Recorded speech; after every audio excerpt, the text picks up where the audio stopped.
For years, the story of Ross Ulbricht seemed to have reached a tragic irreversible conclusion.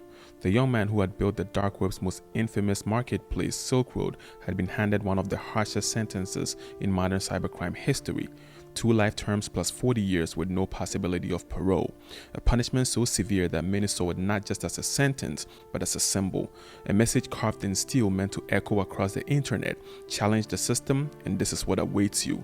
But history has a way of taking unexpected turns. Against all odds, Ross Ulbricht is now a free man. His release wasn't a result of a surprise appeal, a technicality, or some overlooked clause in the law books. No, it was the outcome of a decade-long battle, one not fought in just courtrooms, but in tweets, petitions, rallies, and YouTube comment sections. It was a war of ideas fought in the court of public opinion, and in the end, it reached one man with the power to change everything. Hi, I'm KO, and today we're diving deep into the final chapter of one of the internet's most controversial sagas. This is the story of how Ross Ulbricht, the mastermind behind Silk Road, went from a federal prison cell to a presidential pardon that shocked the entire world. When the gavel came down in 2015, it wasn't just Ross Ulbricht who stood stunned.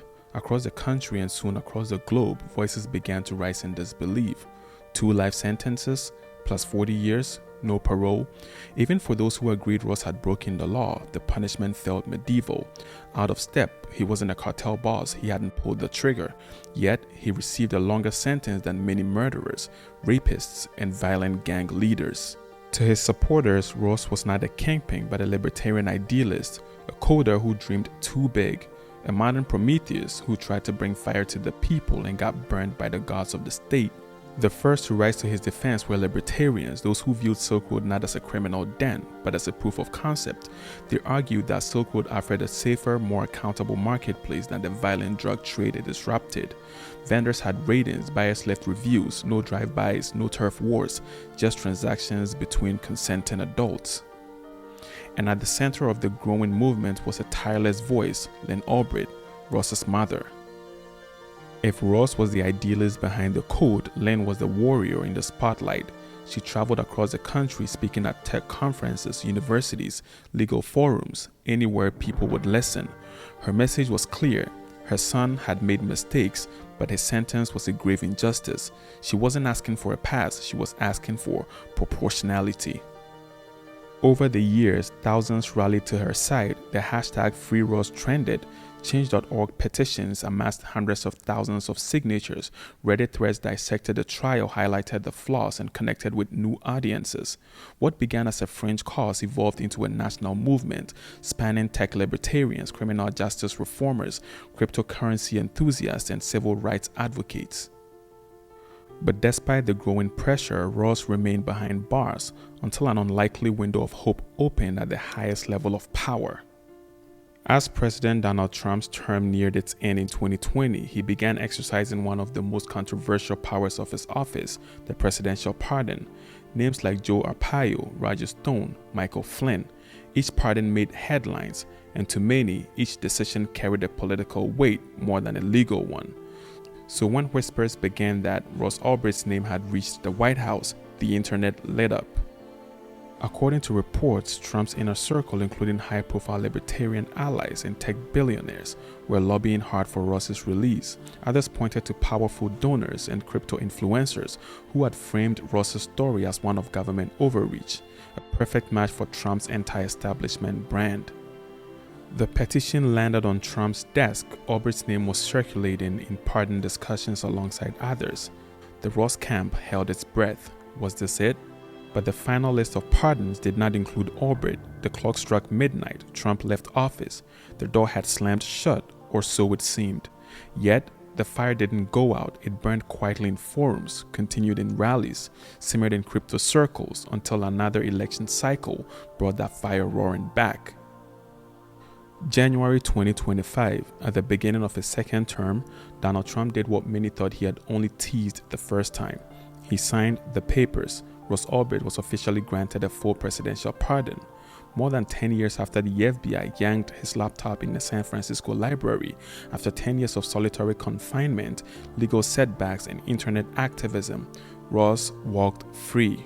The response was immediate. Supporters erupted in celebration. crypto Twitter declared it a win for digital freedom. Podcasts and YouTube channels hailed it as a symbolic victory for decentralized systems. Ross's mother, Lynn, appeared on national television overcome with emotion, thanking everyone who had believed in her son's humanity when the world had tried to erase it. But not everyone was cheering.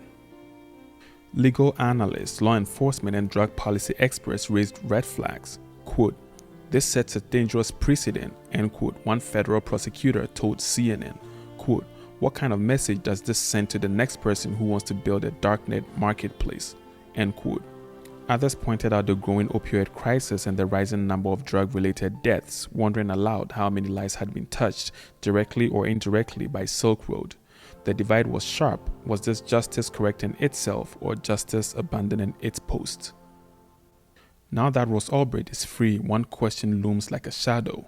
What now? Legally, the case is closed. Double jeopardy protects him from retrial for Silk Road, but morally, culturally, politically, the conversation is far from over.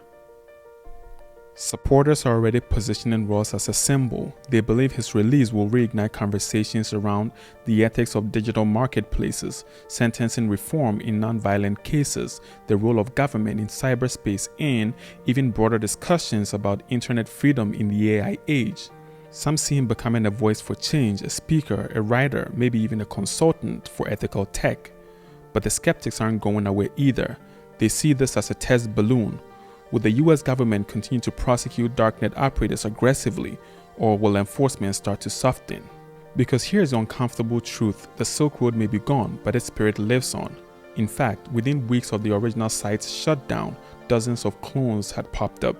Today, the dark web is larger, more resilient, and harder to track than ever.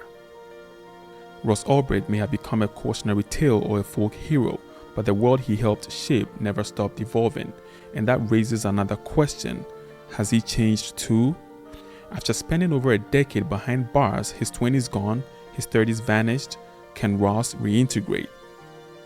Some think he might enter the blockchain world, perhaps contributing to open source tech, building privacy tools, or even advising on cryptocurrency legislation. Others speculate he will write a memoir or start a podcast. There is also talk that he may prefer a quieter path far from headline, focused on rebuilding a personal life that time tried to steal. Either way, he will never truly escape his past. He will always be the man who created Silk Road, the man who built a digital black market and paid the ultimate price, and then got a second chance. Ross Ulbricht's story isn't just one of crime and punishment. It's a lens into the 21st century's most urgent conflicts, where privacy meets power, where tech meets ethics, and where law meets libertarianism.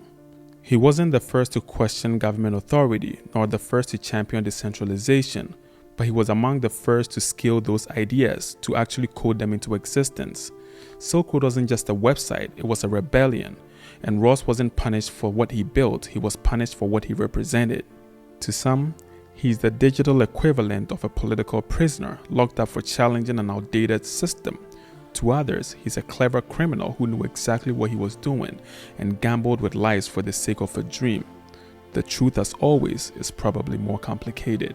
The Silk Road saga has reached its final chapter, but its impact echoes louder than ever. Ross Ulbricht's release will be studied in law schools, debated in think tanks, and immortalized in documentaries. His name will always spark a fight between those who see a martyr and those who see a menace. And that's the power of the story. It refuses to sit still. It forces us to ask the hard questions. Can technology be truly free? Who decides what's just in a borderless digital world? And how do we balance innovation with accountability? Whether you see Ross as a visionary, a criminal, or something in between, his journey reminds us that the internet is still young, and the lines between freedom and law are still being drawn. Thanks for watching. Like, share, subscribe, and I'll see you in the next video. Double Helix, coded to reality.